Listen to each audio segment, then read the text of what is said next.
everything you would imagine from a tropical paradise.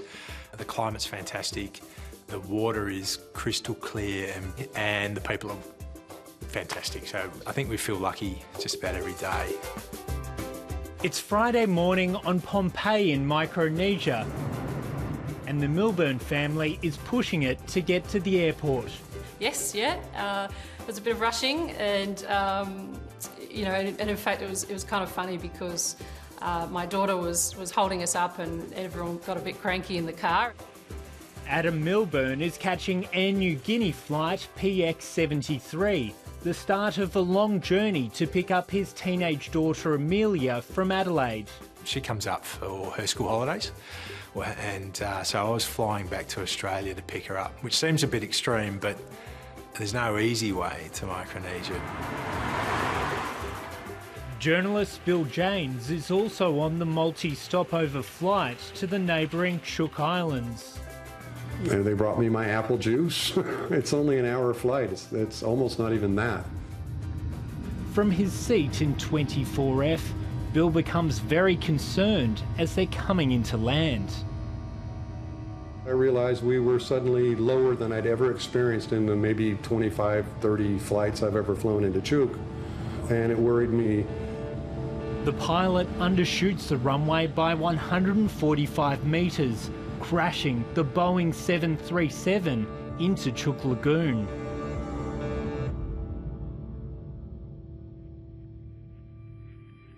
It kind of felt like we were crunching. It wasn't that they'd just damaged the plane on landing. It was quickly apparent at that stage that we were out of control. And there was a hole in the left side of the plane. Water was running from the front of the plane to the back.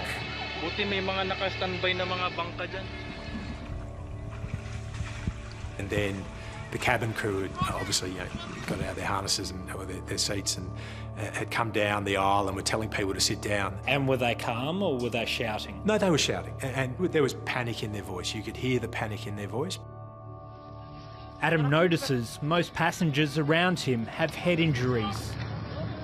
The lady across the aisle she'd hit the seat. I think everyone had their head had hit the seat in front of them on the impact at some stage. So she was in quite a state of shock. Lauren Milburn is at her Australian Navy job in Pompeii. So I was at work and hearing it in an official work capacity, but kind of doing the mental gymnastics at the same time, kind of realising that my husband was on board that flight.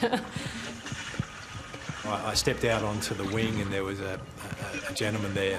He was out on the wing on his own from memory, but and he had the life raft on the wing.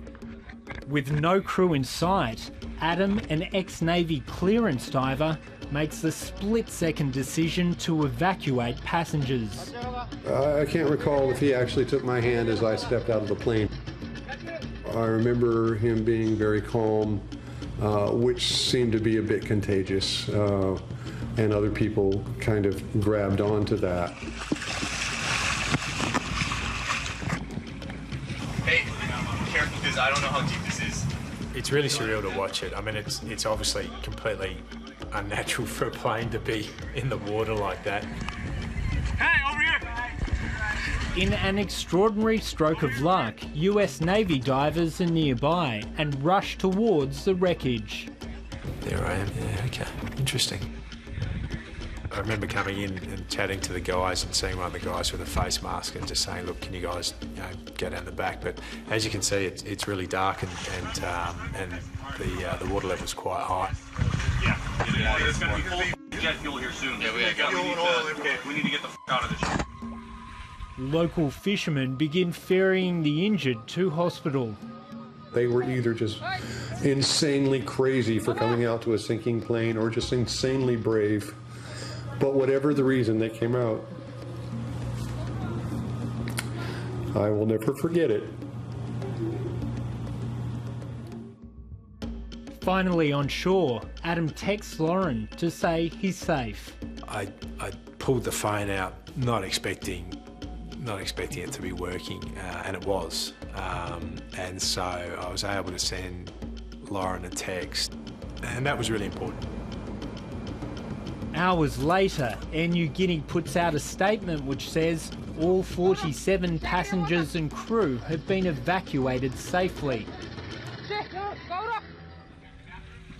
The next day, the airline announces one male passenger is missing. Then comes devastating news. US Navy divers discover the dead body of Indonesian man Eko Chianto Singi. We're kind of hoping that, beyond hope, that, you know, he was going to turn up somewhere. You know, if I just walked down there and, you know, got wet up to my shoulders and felt around, perhaps I would have felt him, and then, you know, you could have called for help. But hindsight's a great thing. The crash is Air Niugini's first fatality in its 45-year history, and aviation consultant Neil Hansford is amazed that no one else died. I think I would have gone and had a very big drink, because the fact that he dropped it into a lagoon and not into the open sea, and taken the inability of the crew to do a proper evacuation.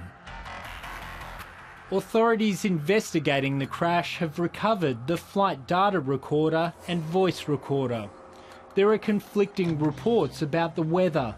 Air Niugini says heavy rain made visibility very poor, raising serious concerns about what the response was inside the cockpit.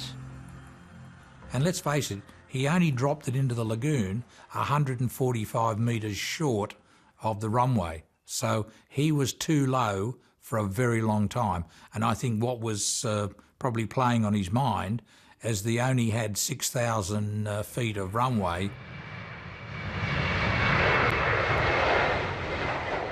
Remarkably, Adam Milburn is already back to being an air traveller. His fellow passenger believes Adam is a hero because his quick thinking saved many lives. If it were a normal circumstance, anything he did might not have been heroic, but considering that there's a plane in the water, and I would call it heroic. I'd be embarrassed to be called a hero, because I don't think there was anything particularly heroic in what I did. I think, you know, one of the things that I came away from the crash with is just a real sense of optimism about humanity and human nature.